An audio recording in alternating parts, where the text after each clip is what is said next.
নমস্কার। প্রত্যেকটা মুহূর্তে আমরা ভালো থাকবার জন্য বিভিন্ন ধরনের উপচার পালন করে থাকি।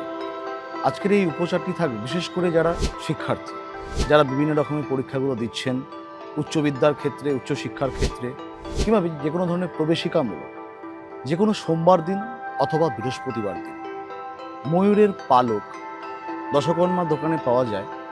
সংগ্রহ করে সোমবার অথবা বৃহস্পতিবার যে কোনো আপনার বইয়ে, ছাত্রছাত্রীদের উদ্দেশ্যে বলছি, বইয়ের একটি পাতায় রেখে দিন সোমবার অথবা বৃহস্পতিবার, এবং সেই বইটি নিজের পড়াস্থানে রাখবেন।